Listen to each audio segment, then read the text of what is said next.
Gayuma pampabalisa upang hindi siya makatulog sa araw man o sa gabi. Hello mga guys, kumusta kayo? Panibagong araw, panibagong video na naman tayo.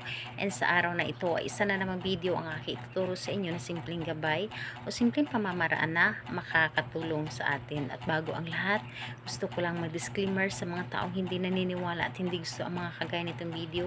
Please skip this video and maghanap kayo ng videos na gustong gusto nyo dahil ang video na ito ay para lamang ito sa mga taong naniniwala and gusto mag-try.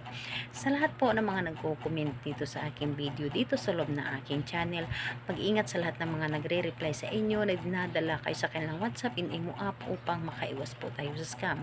Ngayon po ituturo ko sa inyo paano natin gagayumahin ang ating partner o lagi siya mababalisa at lagi siyang tayo ang laman ng kanyang isip. So dito po ay pwede itong gawin sa parehas ang kasarian, babae ito babae and lalaki ito lalaki. And syempre naman sa ating babae at lalaki na magpartner. And dito po is kailangan natin dito maghanda ng ating gagamitin. Kumuha ka lamang ng kandila, pwedeng puti, pwedeng gamit na, pwedeng bago, and kulay pula, pink. Depende po sa inyo. Wag lang yung itim. And kailangan din natin dito ng larawan ng inyong target. And syempre, panindihan na rin. So, yun lamang ang dapat nating ihanda dito.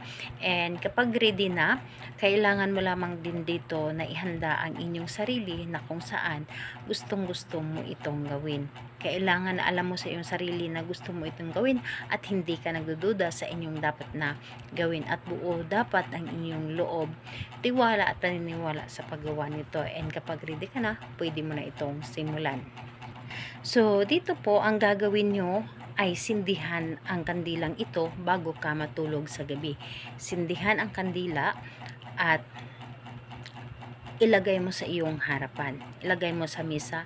And pagkatapos nun, kunin mo ang larawan ng inyong target. Kunin ninyo ang larawan at titigan ninyo ito.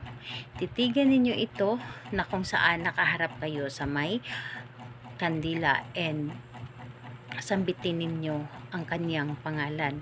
At kung maaari ay gumawa kayo ng sarili ninyong sasabihin o di kaya'y sabihin nyo na lamang na mababalisa ka at hindi ka makatulog sa araw man o sa gabi. Wala kang ibang iisipin kundi ako lamang. Wala kang ibang nanaisin na makasama o makita kundi ako lamang. Yun po ang inyong sasabihin. Pero sa nasabi ko na pwede kayong gumawa ng sarili po ninyo na gustong sabihin na kung saan nanggagaling mismo sa inyong puso. And ayun po, pagkatapos ninyong banggitin o pagkatapos ninyo sabihin ang inyong nais, ay ilagay ninyo ito sa ilalim ng inyong unan. Ilagay ninyo ito sa ilalim ng inyong unan at hampasin ito ng 3 beses. Yung unan po.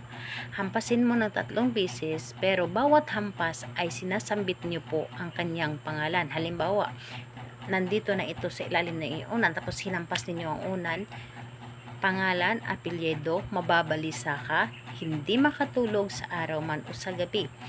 Tapos hampas pangalawa, pangalan, apelyido, mababalisa ka, hindi ka makatulog sa araw man o sa gabi.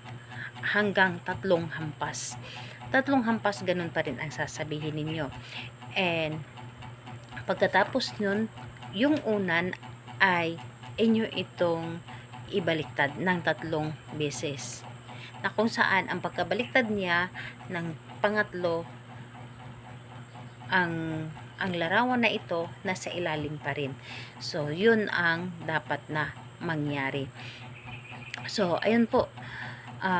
Kung magtatanong ka kailan ito pwedeng gawin, gawin ito sa kahit anong araw at oras. Pero gabi po ha, bago matulog.